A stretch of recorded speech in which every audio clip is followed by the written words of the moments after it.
Bom dia, pessoal. Primeiro gostaria de apresentar a turma que integrou esse projeto. Então, composta pelos senhores Cristian Lourenço, Hudson Martins, Fábio Souza, eu, Aparício Santos e a minha colega de palco, Ana Carolina. Vamos lá, Ana. Contextualizar, né, a usina estamos representando a usina de Brucutu. Ela está localizada no que a gente chama de Corredor Sudeste, compõe as minas centrais, né, está no complexo das minas centrais, ali no coração do quadrilátero ferrífero.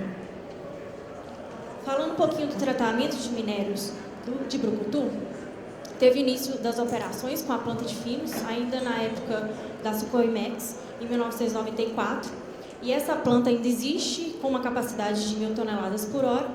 E falando mais especificamente da usina, é alimentada com um ROM típico de 45% de ferro e 32% de sílica, com uma capacidade de alimentação de 6.000 toneladas por hora, uma recuperação em massa da usina de 62% e da flotação de 60%. Um pouquinho dos nossos produtos. O principal produto da planta de finos é o fino comum. E falando da usina, a gente produz o Sinterfeed, o pellet feed e a areia. E aí até eu abro um parênteses, é o único site da Vale a produzir e comercializar a areia como um coproduto. E abordando, né, a condição que a gente vai falar aqui, que é mais focado com a flotação, o pellet feed a gente atende tanto a produção de alto forno quanto de redução direta.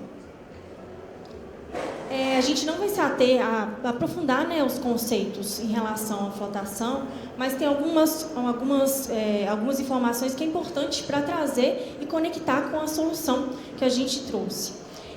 A concentração mineral, que é o conceito básico ali, é basicamente a separação das partículas em função das suas espécies, para fazer uma separação entre um concentrado e um rejeito. E para que isso aconteça, a gente precisa ter o atendimento de 3 condições, né? A liberalidade, diferenciabilidade e a separabilidade dinâmica. Se alguma dessas 3 condições falhar, a gente impacta na condição de concentração. E falando da flotação em si, a condição principal, né, de separação para que ocorra essa concentração é o grau de hidrofobicidade. Ou seja, as características superficiais das partículas para que elas tenham contato com a bolha e sejam carreadas por elas, ou então que elas permaneçam no meio líquido.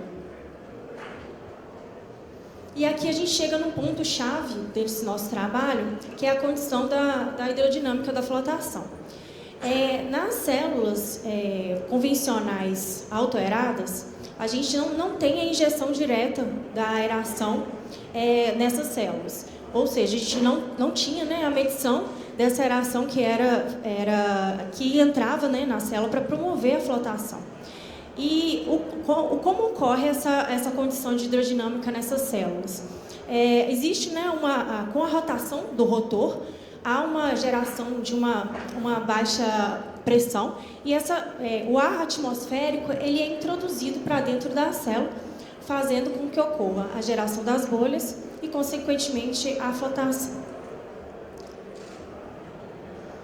A flotação de Brucutu ela é composta por 2 circuitos: o circuito de finos, que são células tanque-cell, e o circuito de grossos, que são as células do tipo convencionais. E são 101 rotores com a aeração do tipo autoaeradas, ou seja, a gente não tinha medição da aeração nessas células. E para entender, né, a magnitude, né, da produção do pellet feed de Brucutu, a gente tem orçado 8,6 milhões de toneladas no ano de produção do pellet feed, com teores abaixo de 1,10 para atendimento da redução direta.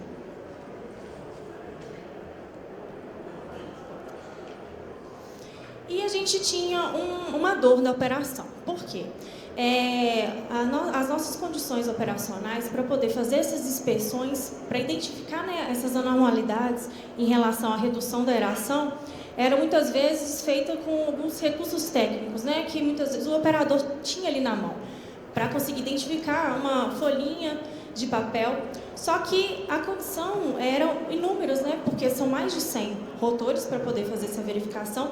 E dependia da percepção do operador. E muitas vezes essa identificação é tardia e reativa, além da condição ergonômica também, que é extremamente prejudicial para a condição, né, de trabalho do operador. E quando a gente tem a condição, né, extrema ali, a gente tem uma condição de obstrução dessa tubulação de aeração, a gente observa que não tem a correta formação das bolhas, consequentemente a gente não tem a coleta do quartzo, e o impacto é severo em relação à recuperação metalúrgica e o atendimento à especificação dos produtos. Então a gente tentou, né, identificar como que conseguiríamos antecipar a ocorrência dessas falhas de uma forma que não dependesse somente da percepção do operador. E aí o Aparício, vou passar a palavra para ele, ele vai contextualizar desde o conceito, né, dessa solução até a implementação da nossa solução. Obrigado, Carol. Okay. Bom, uma vez conhecido o problema, né, a gente partiu para a prancheta, vamos chamar assim, para tentar os desenvolvimentos, né? A gente foi primeiro pelo simples, usando aí a metodologia Toyota. A gente pensou no dispositivo, né, comumente chamado de Poka-Yoke, era uma bandeirola que fazia aquele papel que vocês viram no vídeo de ficar identificando o momento da obstrução. Então, como a Carol bem colocou, são 120 células, né? Então ficar vigiando 120 bandeiras não seria nada produtivo, então essa ideia a gente descartou como não sendo potencial. A segunda alternativa foi tentar usar os tipos de medição de turbina, né, que utiliza a energia cinética para converter em sinal elétrico. Se mostrou potencial, a gente pensou em evoluir com ela, mas analisando em campo a gente viu que os momentos de obstrução da célula provocavam transbordo, e esse transbordo consequentemente poderia travar o mecanismo, então a gente infelizmente teve que abortar também. Aí a gente saiu fora um pouco da nossa zona de conforto, vamos chamar assim. Acho que travou.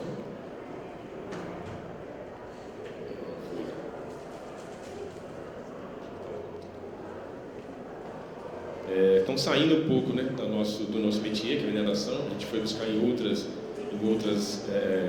áreas de trabalho, de instrumentação. A gente descobriu que na indústria de refrigeração, né, eles usam os sensores chamados calorimétricos, que fazem a medição de fluxo tanto de gases quanto de líquidos, e não tem partes móveis, né? Então, a gente viu esse conceito, achou esse potencial, porém não tem pronto, né, para ser aplicado para a mineração. Então, daí a gente parte para o desenvolvimento, né, de como aplicar isso na nossa célula.